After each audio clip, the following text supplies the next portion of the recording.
Hello.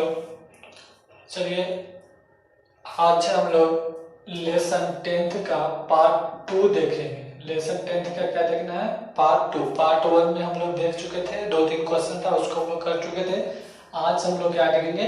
Lesson 10 का part 2। तो उसमें हम 2-3 चीज देख चुके थे, 2-3 क्वेश्चन।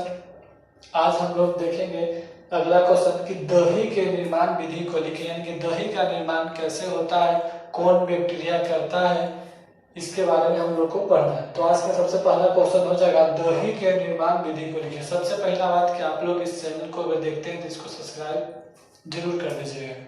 चलिए क्वेश्चन देखते हैं, दही के निर्माण विधि को लिखें। तो दही का निर्माण कौन विधि से होता है? तो सबसे पहले पॉइंट हो जाएगा किण्वन विधि से किया जाता है। दही का निर्माण किस विधि से किया जाता है?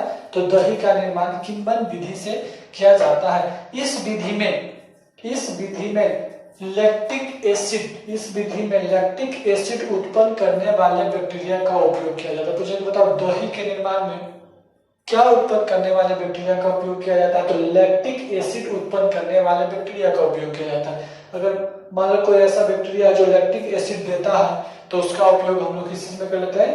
दही के निर्माण में कर लेते हैं। तो कौन कौन ऐसा बैक्टीरिया है जो लैक्टिक एसिड उत्पन्न करता है? तो कौन हो जाएगा? इसके अंतर्गत कौन कौन आते हैं? सबसे पहला आ जाएगा लैक्टोबैसिलस। सबसे पहला क्या आ जाएगा? लैक्टोबैसिलस। देखिए दोनों एक ही नाम, यहां तक एक ही नाम आपको मिलेगा, लैक्टोबैसिलस एसिडोफिलस। क्या हो जाएगा? Lactobacillus acidophilus. दूसरा क्या हो जाएगा? लैक्टोबैसिलस और भी आ जाएगा लैक्टिस। कौन क्या हो जाएगा? लैक्टिस। तथा तीसरा क्या हो जाएगा? Streptococcus lactis. ये तीनों ऐसा बैक्टीरिया है जो क्या उत्पन्न करता है? लैक्टिक एसिड उत्पन्न करता है। क्या उत्पन्न करता है? लैक्टिक एसिड उत्पन्न करता है। तो हम लोग अगर आपसे क्वेश्चन बता दें कि बैक्टीरिया का नाम लिखें जो लैक्टिक एसिड होता है, तो यही तीनों आपको लिख देना है। जिसे 40 डिग्री से कम तापमान पर यह जमना शुरू हो जाता है और दूध से दही में परिवर्तन हो जाता है। हम लोग जो दही में सुनते हैं कि दही में कुछ दही डाल दिए, दही साथ थोड़ा सा दही डाल दिए तो पूरा दूध दही में बदल जाता है। तो हम लोग दही में क्या डालते हैं? यही तीनों बैक्टीरिया में से कोई एक डाल देते हैं और उसे धीरे धीरे बैक्टीरिया स्टार्ट हो जाता है, ज्यादा संख्या में बनना स्टार्ट हो जाता है और दूध किसमें परिवर्तन हो जाता है? दही में परिवर्तन हो जाता है। तो यहाँ 2-3 बात का ध्यान रखें। आपसे यह लाइन पूछ सकता है, बताओ कौन बैक्टीरिया है, इसे बताओ किस बैक्टीरिया का उपयोग करते हैं दही बनाने में? तो जो बैक्टीरिया लैक्टिक एसिड होता है, तो जाके कौन कौन बैक्टीरिया है जो लैक्टिक एसिड उत्पन्न करता है, तो तीनों का आपको नाम लिख देना। तापमान पूछे तो 40 डिग्री से कम। ऐसा नहीं है कि हम खौलते दूध में हम उसको डाल दिए, खौलते दूध में डालेंगे तो एक बैक्टीरिया जो था मर जाएगा, लेकिन दूध दही में नहीं बदलता है। कम से कम तो 40 से कम पर हम लोग डालते हैं जिससे उसका बैक्टीरिया नहीं मरे और दूध दही में परिवर्तित हो जाती है। यह आराम से याद हो जाएगा, आराम से याद कर देना है कि दही का निर्माण किण्वन विधि से किया जाता है। इस विधि में लैक्टिक एसिड उत्पन्न करने वाले बैक्टीरिया का उपयोग किया जाता है। इसके अंतर्गत कौन कौन आते हैं? तो इसके अंतर्गत लैक्टिकोबैसिलस एसिडोफिलस और कौन आते हैं? तो लैक्टिक पूछा कि और दूसरा कौन आता है? तो लैक्टोबैसिलस लैक्टिस। तथा तीसरा कौन आ जाएगा? तो स्ट्रेप्टोकोकस आते हैं। जिसे कितना डिग्री तापमान? 40 से कम, 40 से अधिक हम लोग नहीं रखते। कितना रखते हैं? 40 से कम तापमान पर यह जमना शुरू हो जाता है और दूध से यह किसमें बदल जाता है? दही में परिवर्तन हो जाता है। तो आज का सबसे पहला क्वेश्चन था जो हम लोग देख चुके हैं। चलिए अगला देखते हैं।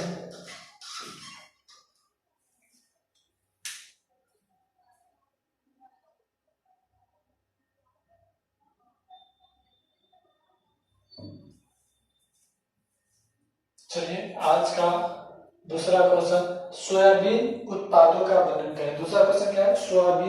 सोयाबीन उत्पादन का वर्णन करें। आपका आज का दूसरा क्वेश्चन है सोयाबीन उत्पादन का वर्णन करें। यानी कि जो हम लोग सोयाबीन खाते हैं उसका हमें क्या करना है? वर्णन करना है कि कैसे बनता है। तो सोयाबीन का निर्माण, या फिर क्वेश्चन हो गया सोयाबीन का निर्माण सोयाबीन के खल्ली आपको समझ में आता होगा खली किसको बोलते हैं। तो खली का अर्थ होता है बीज से तेल निकालने के बाद बचा हुआ हिस्सा, बचे हुए हिस्से को हम लोग क्या बोलते हैं, खली बोलते हैं। आप कंफ्यूजन मत हो जाइएगा खली किसको बोलते हैं, जो बोर्ड पर लिखा जाता है उसको खली बोलते हैं, इस वक्त कंफ्यूजन दूर कर लीजिएगा। खली का मतलब होता है जो हम लोग बीज से तेल निकाल लिए उसके बाद जो बचा हुआ हिस्सा होता है उसको क्या बोलते हैं, खली। तो लिखते हैं सोयाबीन का निर्माण सोयाबीन के खली को गेहूं के आटे के साथ किण्वन द्वारा बनाया जाता है। इसके द्वारा बनाया जाता है तो गेहूं के आटे के साथ किसका, तो सोयाबीन के जो खली होता है, सोयाबीन से हम लोग तेल निकाल लेते हैं, उसका जो बचा हुआ हिस्सा होता है उसको किसके साथ मिलाते हैं, तो आटा के साथ मिलाकर किण्वन कराते हैं, जिससे हम लोग को क्या प्राप्त होता है, सोयाबीन प्राप्त होता है। क्या प्राप्त होता है, सोयाबीन प्राप्त होता है। तो सोयाबीन वाला भी बहुत आराम से याद हो जाएगा कि सोयाबीन का निर्माण सोयाबीन के खली होता है। खली किसको बोलते हैं, तो बीज से तेल निकालने के बाद बचे हुए हिस्से को क्या बोलते हैं, खली बोलते हैं। और खली को गेहूं के आटे के साथ मिलाकर किण्वन कराते हैं तो सोयाबीन का निर्माण होता है। किसका निर्माण होता है, सोयाबीन का निर्माण होता है। सबसे बढ़िया क्वेश्चन आपसे ये वाला पूछता है, या कंपटीशन में कई बार पूछता है, बता निम्नलिखित में से कौन सबसे अच्छा स्रोत भोजन का या प्रोटीन का माना जाता है। सबसे अच्छा प्रोटीन आपको कौन हो जाता है, सोयाबीन। यानी कि आपको ये पॉइंट याद रखना कि यह भोजन या प्रोटीन का एक मुख्य स्रोत होता है। यह क्वेश्चन 12th में ही नहीं बल्कि हर कॉम्पिटिटिव एग्जाम में भी पूछता है, तो ये भी याद रख लेना है। चलिए हम लोग आगे क्वेश्चन देखते हैं।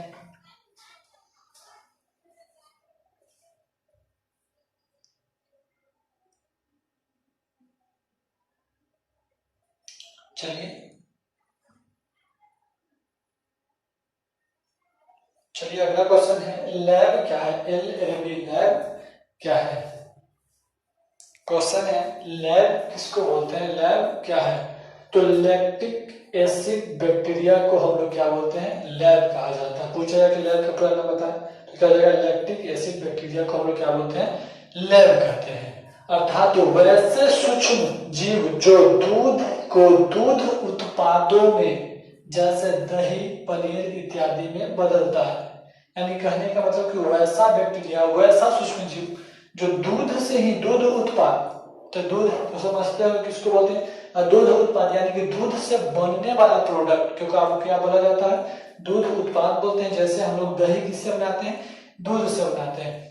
पनीर किससे बनाते हैं, दूध से बनाते हैं। तो कहने का मतलब हो गया कि लैक्टिक एसिड बैक्टीरिया को हम लोग क्या बोलते हैं, लैब कहते हैं। क्या बोलते हैं, लैब कहते हैं। अर्थात वैसा सूक्ष्म जीव जो दूध को दूध उत्पाद जैसे दही पनीर इत्यादि में बदलता हो, क्या कहलाता है, लैब कहलाता है, LAB कहलाता है या कहा जाता है। चलिए अगला क्वेश्चन, तंबाकू उद्योग में उपयोग होने वाले सूक्ष्म जीवों का नाम लिखें। क्वेश्चन अगला क्या है, तंबाकू उद्योग में उपयोग होने वाले सूक्ष्म जीवों का नाम लिखें। जो तंबाकू उद्योग में हम लोग सूक्ष्म जीव का उपयोग करते हैं उसका क्या लिखना है, नाम लिखना है।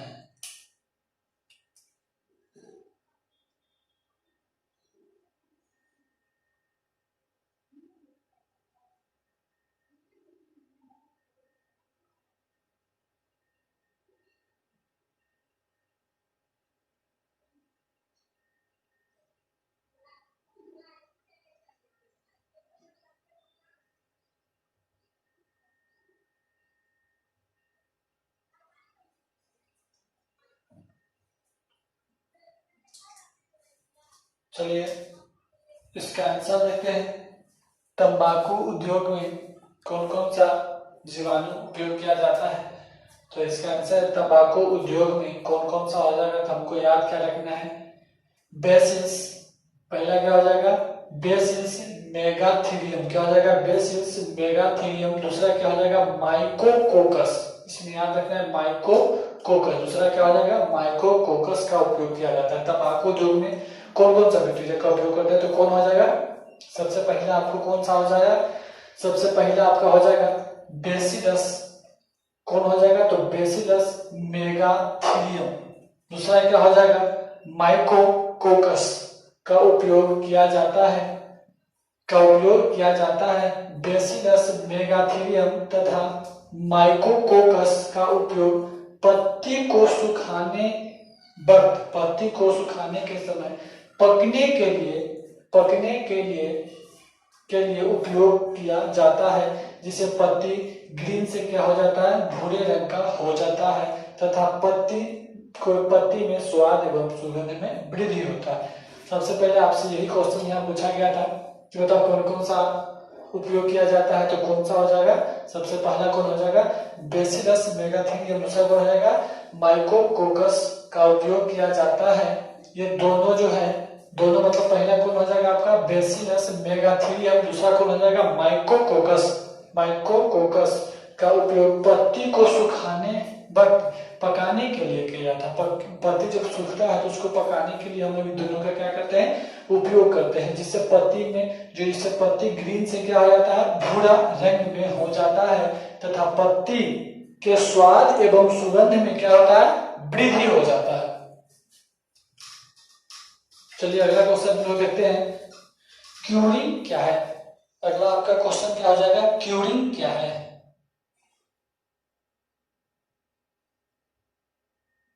क्वेश्चन चलिए आज आपका एक क्वेश्चन है, क्यूरिंग किसको बोला जाता है। तो कुछ नहीं, कोई ज्यादा भारी चीज नहीं है, सिर्फ लिख देना कि चाय की पत्ती में कुछ जीवाणु के किण्वन से चाय की पत्ती में विशेष प्रकार का स्वाद एवं सुगंध आता है, जिससे हम लोग क्या बोलते हैं, क्यूरिंग कहा जाता है। कहने का मतलब कि अगर हम लोग चाय में किण्वन कराते हैं, चाय की पत्ती में अगर कुछ जीवाणु के द्वारा हम लोग किण्वन कराते हैं तो उसमें क्या आ जाता है, एक विशेष प्रकार के स्वाद एवं सुगंध आ जाता है, जिसको हम लोग क्या बोलते हैं, क्यूरिंग कहा जाता है। तो यह आपका जो पिछला क्वेश्चन था उससे रिलेटेड था, तो ये भी आराम से हो जाएगा, इसको याद कर लेना, एग्जाम में पूछा जाता है। और अगला क्वेश्चन है, पास्चुराइजेशन किसको बोला जाता है, यानी कि पास्चुराइजेशन क्या है। चलिए अगला क्वेश्चन है, पास्चुराइजेशन क्या है।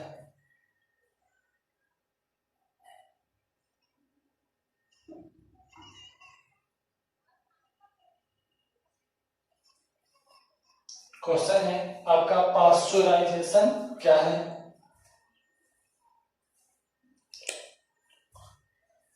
तो इसका आंसर हो जाएगा, यह एक संरक्षण तरीका है। क्या है, यह एक संरक्षण तरीका। संरक्षण मतलब क्या होता है, कोई चीज को बचा के रखना या सुरक्षित रखना अधिक समय तक, उसको क्या बोलते हैं हम लोग, संरक्षण कहा जाता है। यानी यह एक संरक्षण तकनीक है, यानी कि तरीका है। कहने का मतलब अगर कोई भी चीज जल्दी खराब हो जाता है तो उसको हम लोग इस तरीका से, पास्चुराइजेशन तरीका से लंबे समय तक रख सकते हैं। यानी कि यह एक संरक्षण तरीका है जिसे लुई पास्चर द्वारा दूध या दूध उत्पादों के संरक्षण के लिए विकसित किया गया था। इसको किसके लिए विकसित किया गया था, या तो दूध को या दूध से बने उत्पाद को संरक्षण यानी कि लंबे समय तक रखने के लिए क्या किया गया था, विकसित किया गया था। किसको, तो पास्चुराइजेशन को विकसित किया गया था। यहाँ पर इम्प्लाइड रेट देके लिख देना है कि लुई पास्चर को माइक्रो बायोलॉजी का जनक कहा जाता है। सूक्ष्म जीव विज्ञान का क्या कहा जाता है, जनक कहा जाता है। पूछा है क्वेश्चन, बताओ लुई पास्चर को किसका जनक कहा जाता है, तो माइक्रोबायोलॉजी का जनक कहा जाता है। तो लुई पास्चर के नियम में क्या कहा गया था, चलिए हम लोग उसको देखते हैं।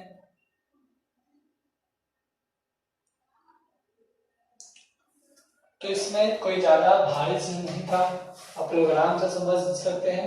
सबसे पहले तो जनक समझ में आया, किसको बोला जाता है, लुई पास्चर को बोला जाता है।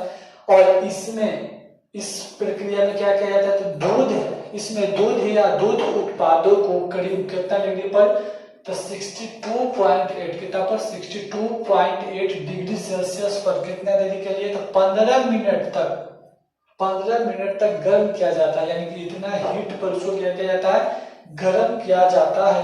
और फिर उसे एकाएक यानी कि अचानक 0 डिग्री सेल्सियस पर ठंडा किया जाता है। यानी कि उसको तुरंत क्या किया जाता है, तो 0 डिग्री सेल्सियस पर ठंडा किया जाता है, जिससे उसमें दूध या दूध उत्पादों में मौजूद सूक्ष्म जीव और उससे जीवाणु समाप्त हो जाते हैं। यानी कि अगर अचानक दूध को खूब गर्म कर दिया जाए, उसको अचानक से अगर ठंडा किया जाए, तो उसमें जितना सूक्ष्म जीवी होते हैं वह क्या हो जाता है, समाप्त हो जाता है या निष्क्रिय हो जाता है।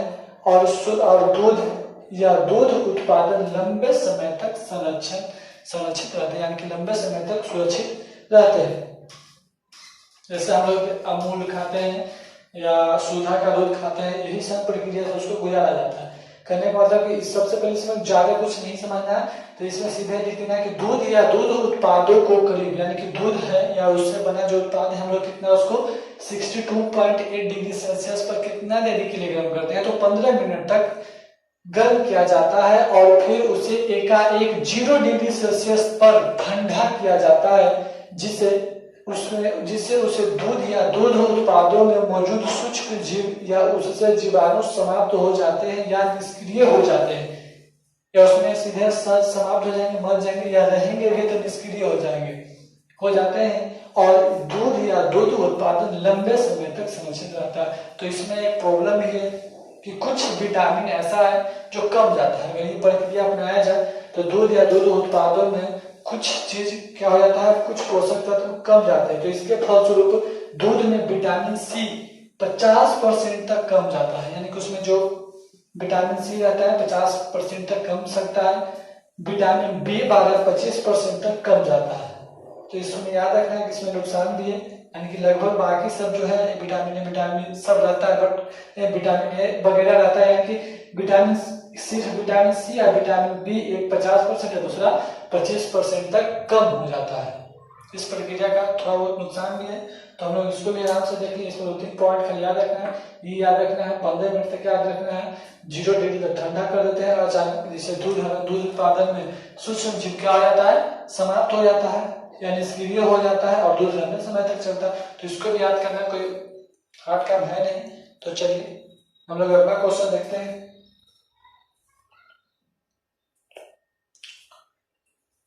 चलिए आज भर इतना ही रहने दिया जाए, हम लोग मिलेंगे पार्ट 3 में।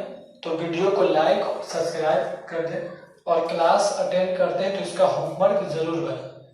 चलिए जय हिंद।